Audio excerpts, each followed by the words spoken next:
You are a young bride named Eleanor, barely 16 years old, standing in a cold stone chamber in the year 1342. Tonight is your wedding night, but the man waiting for you in the shadows isn't your only concern. Through the heavy wooden door, you can hear the voices of 20 wedding guests who refuse to leave until they hear proof of what's about to happen to you. Your new husband, Sir Geoffrey, a man 3 times your age, with breath that reeks of ale and rotting teeth, approaches with a bloodied cloth in his hands. But this isn't just about consummation. The village priest waits outside with a manual of sexual positions, ready to interrogate you tomorrow about which ones you used. If you chose wrong, if you experienced too much pleasure, if you failed to bleed sufficiently, you could be branded a witch and burned alive. Your mother's whispered warnings echo in your mind. Remember, child, even in marriage, your body belongs to God, the church, and your husband, never to you. What you're experiencing isn't an isolated nightmare. It's the systematic reality of medieval intimacy, where the most private moments of human life were governed by rules so twisted and invasive that they would horrify modern people. This wasn't just about religion or tradition. This was about control so complete that it reached into the marriage bed itself, turning love into legal procedure and pleasure into potential damnation. Tonight, we're diving into the most disturbing sexual practices of the medieval era. Not just the bizarre customs you might expect, but the systematic ways an entire civilization weaponized intimacy against its own people. We'll explore how the church turned bedrooms into courtrooms, how communities made private moments public spectacles, and how the most natural human desires became sources of terror and shame. To understand the horror of medieval sexual practices, we must first grasp how completely the church controlled every aspect of intimate life. In medieval Europe, your bedroom wasn't private. It belonged to God, monitored by priests, and regulated by laws that made the most natural human impulses into potential crimes against heaven itself. The medieval church didn't just influence sexual behavior, it micromanaged it with terrifying precision. Saint Jerome, writing in the 4th century, declared that a man who loves his wife too ardently is an adulterer. This wasn't metaphor. It was doctrine that shaped every intimate moment for the next 1,000 years. Thomas Aquinas, the great medieval theologian, codified these beliefs into explicit rules that governed when, how, and why married couples could touch each other. According to church doctrine, sexual intercourse was only acceptable on certain days of the week, during specific seasons, and in one position only. Monday through Wednesday were forbidden because they were preparation days for religious observances. Thursday was forbidden because it commemorated Christ's arrest. Friday was forbidden because it was the day of crucifixion.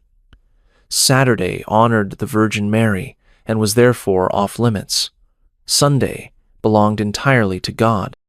This left Tuesday and Thursday, but even those days came with restrictions.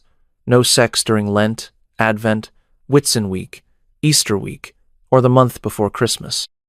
No sex during menstruation, pregnancy, or while nursing. No sex during daylight hours. No sex if either partner had impure thoughts. When church authorities calculated all these restrictions, they determined that married couples could legitimately have intercourse approximately 50 days per year. But the rules went deeper than timing. The church taught that only one sexual position was acceptable: man on top, woman beneath, face to face. Any variation was considered against nature, and therefore sinful. Oral contact was forbidden entirely. Manual stimulation was forbidden. Even excessive kissing could be grounds for confession and penance. The medical establishment, such as it was, supported these restrictions with pseudoscientific theories that painted female sexuality as fundamentally dangerous. Medieval physicians believed that women were essentially defective men, their sexual organs merely inverted versions of male anatomy. The vagina was thought to be an inside-out penis, and the ovaries were considered internal testicles. These weren't fringe beliefs held by ignorant peasants. They were official church doctrine taught in universities across Europe and enforced by legal systems that made sexual transgression a matter of life and death. Eleanor, standing in that cold chamber, lived in a world where pleasure itself was suspect and intimacy was always under surveillance. The wedding night in medieval Europe wasn't a private moment between two people. It was a public performance with an audience that demanded proof of consummation. The bedding ceremony began long before Eleanor and Geoffrey were alone. Wedding guests would literally drag the couple to their chamber, undress them while singing crude songs, and then position themselves outside the door to listen for the sounds that would make the marriage legally binding. But here's where medieval intimacy becomes truly disturbing. The community wouldn't leave until they heard Eleanor scream. Her cries of pain were considered legal evidence that her hymen had been broken and the marriage consummated. The bloodied sheets would be displayed to the crowd as proof of her previous virginity and the marriage's legitimacy. If no blood appeared, Eleanor could be returned to her family in disgrace, branded as unchaste, or even killed for fraud. The pressure on young brides was so intense that many resorted to desperate measures. Some would secretly prick their fingers or hide animal blood to fake the evidence their new families demanded. Others would use sharp objects to tear their hymens before the wedding night, ensuring they would bleed when expected. The irony was that medieval medicine's understanding of virginity was completely wrong. They believed the hymen was a solid barrier that completely blocked the vaginal opening, when in fact it's partial, flexible tissue that can be torn by normal physical activity. The church's involvement in medieval bedrooms went far beyond wedding nights. Priests regularly interrogated married couples during confession about their intimate practices.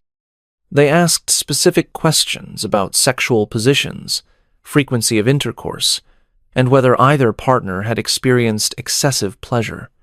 These weren't general inquiries about moral well-being. They were detailed investigations into the most private moments of married life. The interrogation manuals used by priests included hundreds of specific sexual practices with corresponding penances. A couple who had intercourse on a forbidden day might be required to fast for weeks. Those who used forbidden positions could face months of public penance.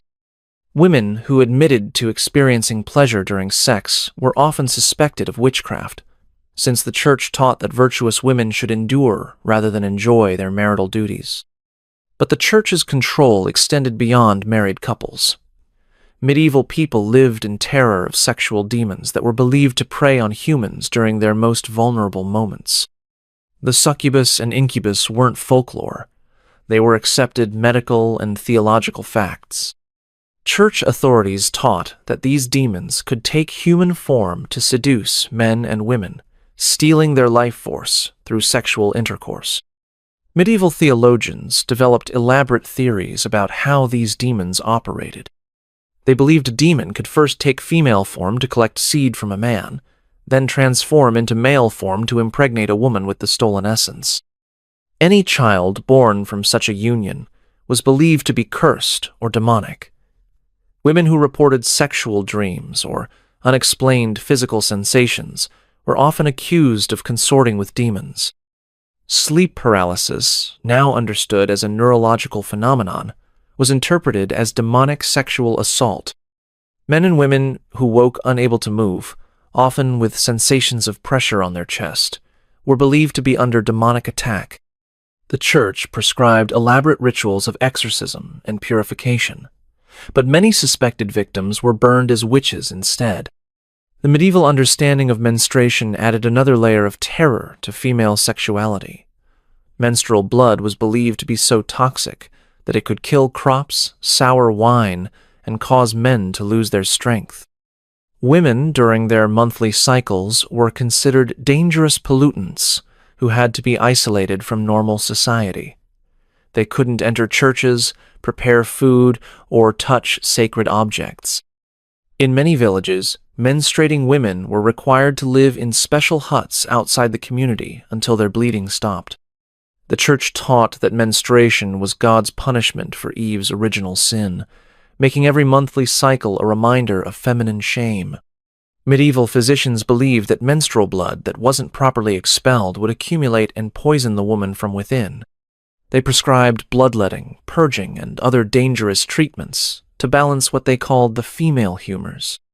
Medieval women developed secret knowledge about managing their cycles, using moss, cloth, rags, and sheepskin as primitive protection. They tracked their cycles by lunar phases and developed herbal remedies to ease pain and regulate flow.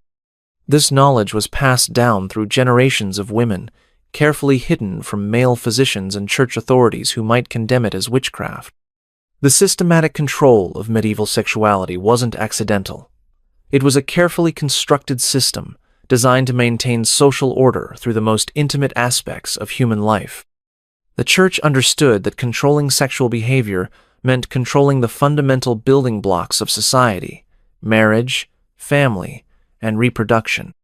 Medieval marriage wasn't about love or personal fulfillment. It was a political and economic arrangement where bodies became territories to be conquered, defended, and traded. When Eleanor's father arranged her marriage to Geoffrey, her virginity was literally her dowry, more valuable than gold or livestock. The hymen became a currency of honor, traded between families as proof of their daughter's purity and their own reputation. The legal system reflected these sexual anxieties in its treatment of rape, adultery, and sexual assault.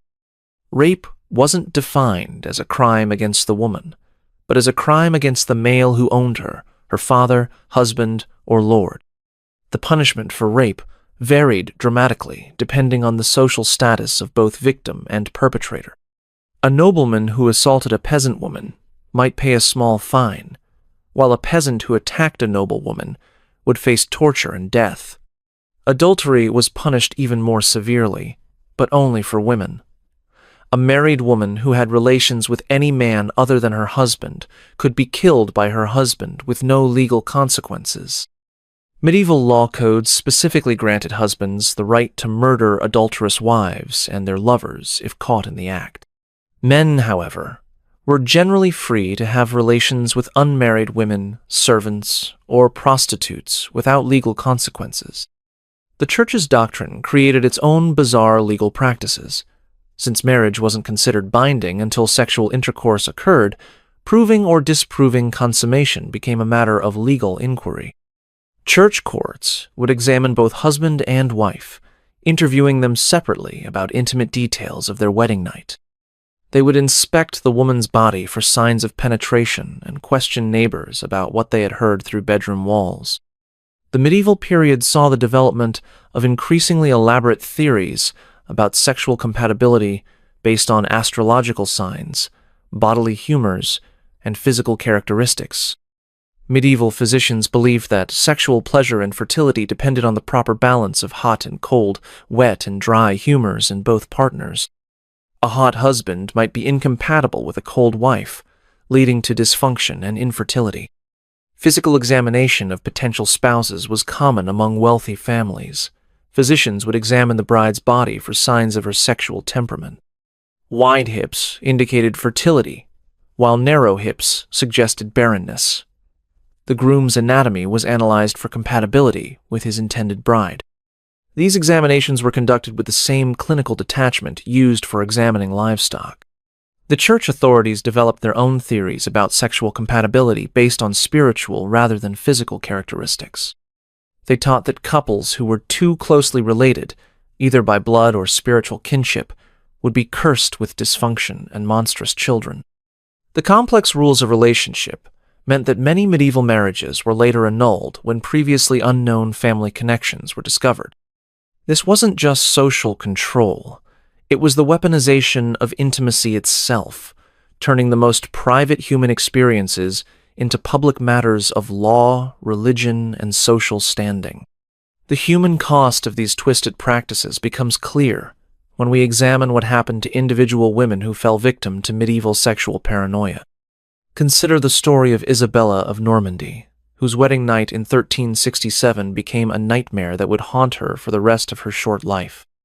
Isabella was 14 when she married Lord Robert, a man of 43 who had already buried 2 previous wives. The bedding ceremony proceeded normally, with guests undressing the couple and positioning themselves outside the chamber door. But when morning came, the expected bloodied sheets were nowhere to be found. Isabella's new mother-in-law immediately accused her of arriving at marriage unchaste. The family called in the village priest to examine Isabella's body. In front of a room full of witnesses, she was forced to submit to an invasive physical inspection designed to determine whether she was truly a virgin. The priest's conclusion was damning. Isabella's hymen was already torn, which in medieval understanding meant she had definitely engaged in sexual relations before marriage. The accusation destroyed Isabella's life. Her own family refused to take her back, claiming she had brought shame upon their name. Lord Robert's family demanded compensation for the fraud, threatening to have Isabella tried as a witch if payment wasn't forthcoming. Isabella found herself trapped in a marriage where she was treated as damaged goods, constantly reminded of her supposed sin. The truth, which medieval medicine couldn't understand, was that Isabella's hymen had been torn years earlier during a riding accident. But in a world where female anatomy was completely misunderstood, natural variations in physiology became evidence of moral corruption.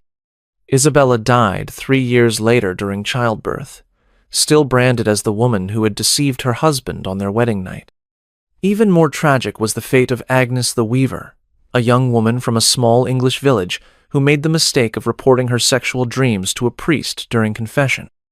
Agnes, barely 18, had been experiencing vivid nighttime visions that left her feeling confused and frightened. Seeking spiritual guidance, she described these dreams to Father Benedict during her weekly confession. Father Benedict immediately recognized the symptoms of demonic visitation. According to church doctrine, Agnes's dreams were proof that she had been seduced by an incubus, a male demon who preyed on young women through sexual dreams. The priest began an investigation that would ultimately destroy Agnes's life and end with her death. The inquiry started with detailed interrogations about Agnes's dreams. Father Benedict demanded explicit descriptions of what had occurred, who had appeared to her, and what physical sensations she had experienced. Agnes, terrified and confused, tried to answer honestly, not understanding that her words were being used to build a case against her. The investigation expanded to include Agnes's neighbors, who were questioned about her behavior, her companions, and any signs of supernatural activity around her home. Medieval communities were hotbeds of gossip and suspicion, and several villagers came forward with stories of strange sounds, unexplained lights, and other phenomena they now attributed to Agnes's alleged demonic activities. The final evidence came when Agnes was subjected to physical examination by a group of church authorities and local physicians. They claimed to find marks on her body that proved demonic contact, small blemishes, moles, and scars that were interpreted as signs left by supernatural lovers. Agnes tried to explain that these were natural marks she had carried since childhood, but medieval superstition made logical explanation impossible. Agnes was tried as a witch and burned alive in the village square. Her crime was reporting sexual dreams to a priest who interpreted natural human sexuality through the lens of demonic possession. Her death served as a warning to other young women about the dangers of seeking spiritual guidance for perfectly normal human experiences. These stories reveal the true horror of medieval sexual practices. They turned natural human sexuality into evidence of moral corruption, spiritual contamination, and supernatural evil. The systematic sexual oppression of medieval Europe didn't end with the Middle Ages. Its influence echoed through centuries of European culture, shaping attitudes about sexuality, gender, and bodily autonomy that persist in various forms today. The Church's weaponization of intimacy created psychological and social patterns that proved remarkably durable. The medieval period established the principle that sexual pleasure was inherently suspicious, especially for women. This belief system created generations of people who viewed their own natural desires as sources of shame and potential damnation. The idea that virtuous women shouldn't enjoy physical intimacy became so deeply embedded in European culture that it influenced medical practice, legal systems, and social expectations well into the 20th century. The practice of public verification of sexual activity established precedents for community surveillance of private behavior that would reappear throughout European history. The Spanish Inquisition expanded these methods, using torture to extract confessions about sexual practices from suspected heretics. The witch trials of the early modern period drew directly on medieval techniques for identifying and prosecuting sexual deviants. Medieval marriage laws created legal frameworks that treated women as property rather than individuals. These principles influenced European colonial expansion, with settlers carrying medieval attitudes about sexuality, marriage, and gender roles to other continents. The legal subjugation of women's sexual autonomy became a cornerstone of patriarchal systems that spanned the globe. The medical establishment's fundamental misunderstanding of female anatomy had consequences that lasted for centuries. Medieval beliefs about women's bodies influenced medical practice through the Renaissance and into the modern era. The idea that women were defective versions of men continued to shape medical education and treatment well into the 19th century. Perhaps most tragically, the medieval period normalized the idea that sexual violence against women was a property crime rather than a personal assault. This legal framework influenced the development of rape laws throughout Europe and its colonies. The principle that a woman's sexual value belonged to her male relatives rather than herself became embedded in legal systems that required centuries of struggle to reform. The psychological impact of medieval sexual practices extended far beyond their immediate victims. Children raised in households where intimacy was governed by fear and suspicion learned to view their own sexuality as dangerous and shameful. These attitudes were passed down through generations, creating cycles of sexual dysfunction and emotional trauma that affected entire cultures.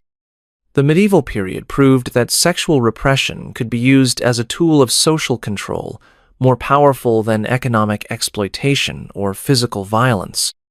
By making people afraid of their own bodies and desires, authorities could maintain order without constant surveillance or punishment. The fundamental mechanisms that enabled medieval sexual oppression haven't disappeared from modern society. They've simply evolved into more sophisticated forms that are harder to recognize, but equally destructive. Understanding how medieval authorities weaponized intimacy provides crucial insights into contemporary struggles for sexual freedom and bodily autonomy. The medieval church's detailed regulation of sexual positions and practices finds disturbing parallels in modern attempts to legislate intimate behavior. Contemporary debates about contraception, reproductive rights, and sexual education often employ the same logic that medieval authorities used to justify their intrusion into private bedrooms. The principle that religious or governmental authorities should determine acceptable sexual practices remains a powerful force in many societies. The medieval practice of community surveillance of sexual behavior has been enhanced rather than eliminated by modern technology. Digital communications create permanent records of intimate conversations and relationships. Social media allows communities to monitor and judge private behavior with unprecedented precision. The same psychological mechanisms that allowed medieval neighbors to police each other's sexuality operate today through online platforms and digital surveillance. The medieval belief that women's sexual experiences belong to their male relatives rather than themselves persists in modified forms throughout the world. Honor-based violence, forced marriage, and legal systems that treat sexual assault as property crimes all draw on medieval precedents. The fundamental question of who controls women's sexual autonomy remains contentious in many societies.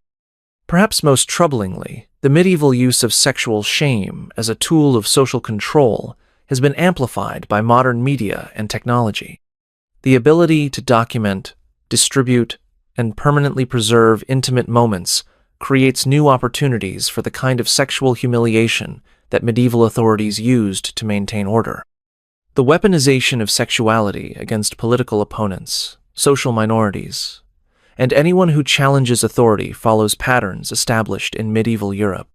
The international nature of modern society has created new opportunities for sexual exploitation, while making accountability more difficult to achieve through jurisdictional complexity and institutional fragmentation. Return with me now to that cold stone chamber where young Eleanor stands trembling before her wedding night ordeal. In her terror, we see not just one woman suffering, but the culmination of an entire civilization's systematic assault on human sexuality. Her story represents thousands of women whose most intimate moments were transformed into public spectacles of control and humiliation. The medieval period created sexual practices so disturbing that they challenge our understanding of human cruelty. These weren't the products of ignorance or primitive thinking. They were sophisticated systems of oppression designed by intelligent people who understood exactly how to use shame, fear, and religious authority to control the most fundamental aspects of human experience. Eleanor's wedding night wasn't about love, pleasure, or even reproduction. It was about power, the power to determine who could touch, whom, when, and how. The power to transform natural human desires into evidence of spiritual corruption. The power to make people afraid of their own bodies and suspicious of their own feelings. The bloodied sheets that Eleanor's community demanded weren't just proof of consummation. They were symbols of a society that had successfully weaponized intimacy itself. In forcing women to display the evidence of their sexual experiences, medieval authorities turned the most private human moments into public declarations of submission. The candles may have been extinguished in Eleanor's chamber centuries ago, but the questions her story raises about sexual autonomy, bodily ownership, and the limits of institutional control remain as urgent today as they were in medieval Europe. Her suffering reminds us that the struggle for sexual freedom isn't a modern invention, but an ancient human aspiration that transcends any particular historical moment. In remembering these forgotten victims of sexual oppression, we honor not just their memory, but our obligation to ensure that intimacy remains a source of joy rather than terror, connection rather than control. If this glimpse into history's hidden darkness has left you wanting to uncover more buried truths, I've prepared another journey into the shadows of the past that you won't want to miss. Click on the video appearing on your screen now to discover another shocking chapter that history tried to erase. And if you found this exploration as compelling as I did, hit that subscribe button so we can continue peeling back the layers of history together. These forgotten voices deserve to be heard, and there are so many more stories waiting to be told.